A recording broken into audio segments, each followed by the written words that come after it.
So how did it all begin? Why have I got a book? Why have I been writing poetry? And it's, I suppose it's a sad story, but it's a liberating story.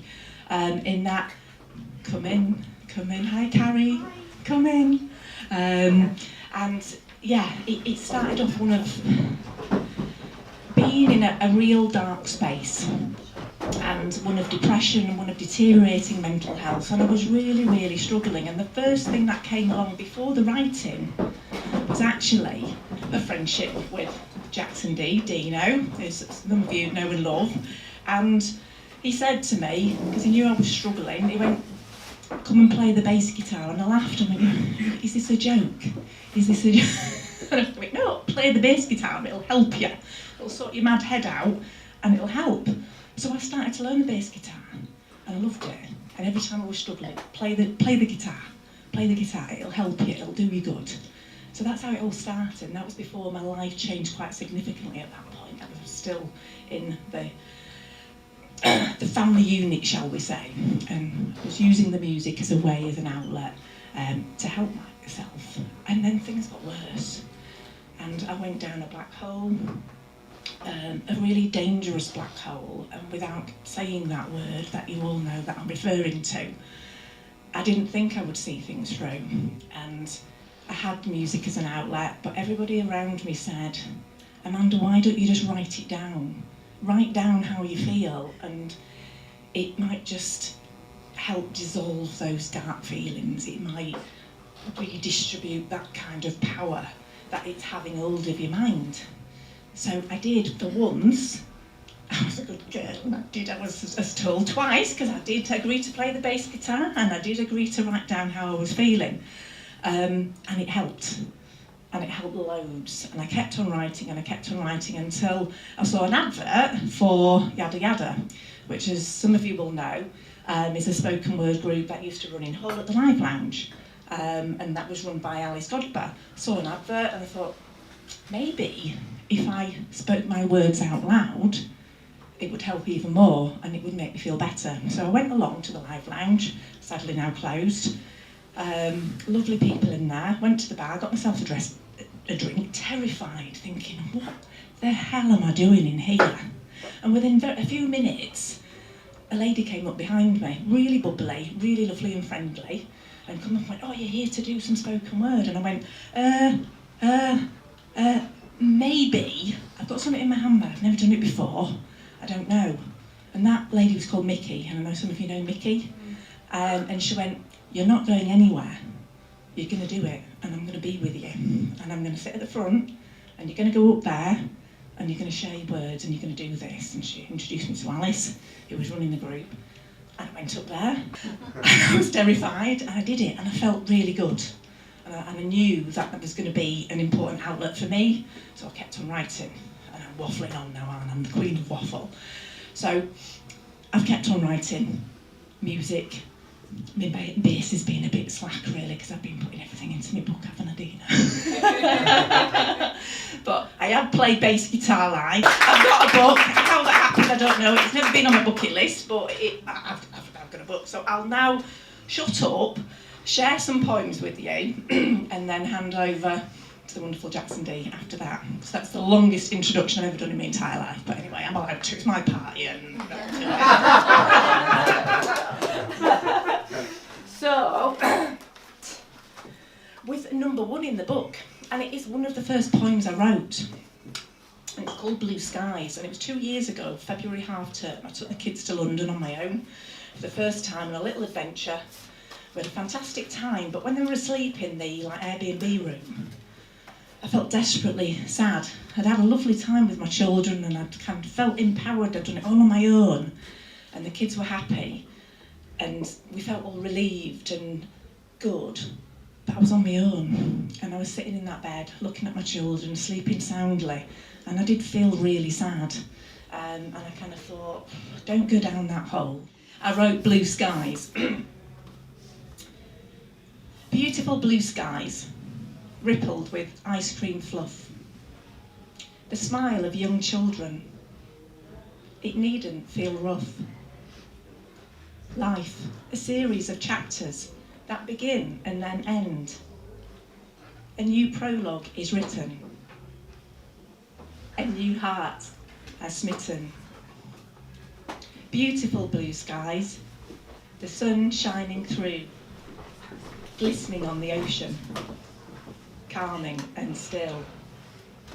Monologues, poems, sonnets, broken hearts gently mended. Hearts so fragile, bursting out with tears, exposing our genuine childhood fears. Beautiful blue skies, avoiding the storms. Life's not a goodbye, but breaking new dawn. And now I'm going to embarrass you, Charlotte and Gary, for coming in late. I'm so glad you're here, thank you. So the next one I want to do is it's a representation of where you kind of you're cycling with your mood, and some days you're feeling okay and then other days you're not, and you're just thinking, oh God, you know, when will this go? When will I feel better? When will I have moved on? When will I have some peace? So this one's called Another Day. Another day, another morning cup of tea. Blurry-eyed, exhausted by nightmares. When will it be over? Another day, another bowl of porridge, hand shaking with the spoon, exhausted by terrors. When will it be over?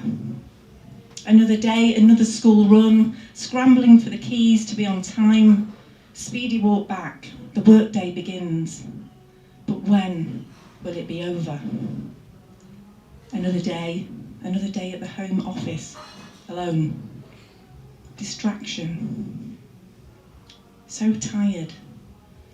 Brave face. Guiche smile. When will it be over? Another day, it's nearly Friday, but the kids won't be here. My babes will be gone. And I keep busy, but I'm tired and I'm alone in my heart. And my heart is broken. When will it be over? Another day, and the darkness returns, and I don't want the blackness. Not one big. And I dig deep. Keep strong, I say to myself. Carry on. But I'm shattered, both in mind and soul.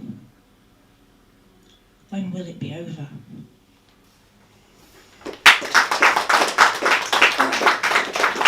now that I've depressed you all, I'll do a more cheerful one now. This is what you like. I'll do offer counselling at the end. So let me just look at my list. Yeah. Okay, right. This one is called Love Me Like This. And I know the lovely guys in the live lounge used to like this one. Someone to hold me. Someone to care. Someone to guide me when I am scared. Someone to love me, someone to ravish me, someone to gig with when life seems so bare. Someone to laugh with, someone to cuddle me, someone to play Scrabble with and avoid the rabble with.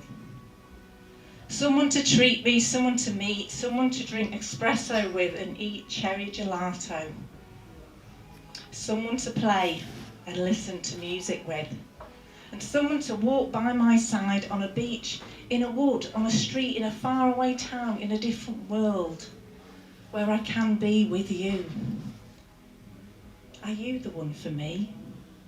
Will I find the someone? Is this someone found? I do not know. Someone, somewhere, somebody, somehow. Please, love me like this. Thank you.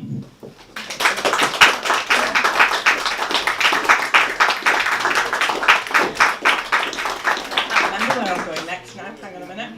To the darkness. Oh, he's off. Does he need a wee already? Turn the music down to downstairs. Yeah, I know. I was kind of thinking, do I just start singing? Yeah. what's the name? Alanis Morissette. Yes, that's it, yeah. Yeah, I could have broken out into song, but I don't think they'd have thanked me really. You know, let me find the next one. Where it is. Yeah, that's definitely getting louder. Getting there, Jim going, no. Yeah, turn it off. No, I've got no door. It's alright, it gives me a chance to try and find my next one. That has disappeared, obviously, with my little markers that are supposed to help me. I could just look at the index, but that would just be far too easy, wouldn't it? Yeah. Yeah. Oh, there it is. There it is. Oh, yeah. That better. Right, thanks, Jim. You're a legend. We are now locked in. Yeah, there's no escape. I'll do the whole book. Right, this one's called Detached. And again, don't think like I wrote this like 2 years ago. Actually, it wasn't that long ago, because it's a journey. It's mental health and depression and mood, and you're up and down, you're cyclical, you're on a roller coaster sometimes, and sometimes, a day you can just feel so detached. Detached, hovering above surroundings, numb, shut down, feeling like a ghost floating above my own grave. Attached, hanging on with a life less complex, self-doubt taking prisoners of war. Shutting down, in protection mode. Mind butchered on the chilly ping of an email, emotions wrung out in the spinner of disillusionment, on a cycle that never ends. Aghast at the horror that unfolds. Detached, hovering around, above even, surroundings. Frozen. Annihilation of the soul. Feels so normal. Or is it just another hole? Detached forever. Or freedom from the tormented mind. To live like is deserved for so many. Thank you. That's give me beer, and then hopefully I'll finish with 3 poems without looking at my book. I would have bored you all by then. So this one's called Strangled by Words. Strangled by words at the throat, croaking, deep breathed, constrained. It's just not worth the reply to this bombastic, fictitious hierarchy. Restrained. The irony freed by words out loud, breathing freely without constriction, allowing recollection for my mind's depiction. The next one was really Zach's idea. So for those of you that don't know my son Zach, he's now nearly 10, nearly double figures. But when he was 8, came home from school having a really bad day at school, and some of you know, and he openly talks about it, so he won't mind me saying he does have autism, and he finds the rules and the regulations and just the way school life is really challenging and really difficult. And he came home from school one day and said, "Mum, I want to start a rebellion." I went, "Do you know what? I love that. I'm with you." And I said, "And it's a great line for a poem. Shall we write one?" Yeah. "No, you write it, Mum, and then I'll tell you if it's any good." So I went in the kitchen, sat down, wrote it, walked back in the lounge, read it out to him. I like that. I didn't use a swear word in it. I muted it. But he says, "Yeah, we'll have that. That's ours." All right then.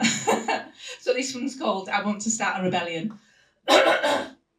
I want to start a rebellion where the rebels rebel freely with their own minds so that everyone can tell. I want to start a rebellion, whatever age, to speak and tell of the untruths and truths of those misleading mouths.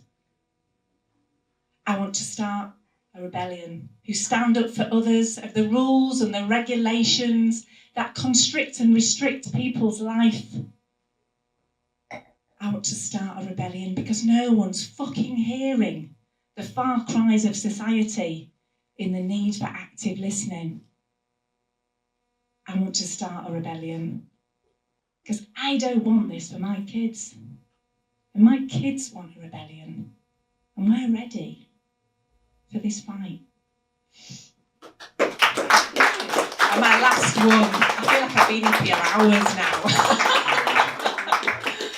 To be fair, you have. It's a good job it was you that said that. So it's called, what is it called? What is it called? Have I forgotten? The Life to Come. So yeah, you'll get the gist. I don't think it needs an explaining. What's happened to human life? AI now incredibly rife. Alexa, Siri, Alpha and Celeste, taking over your brain like an incoming rain.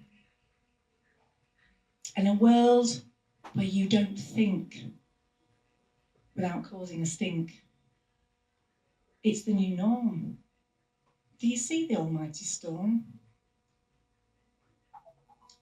In a world of corporate coercion, where there's no societal cohesion,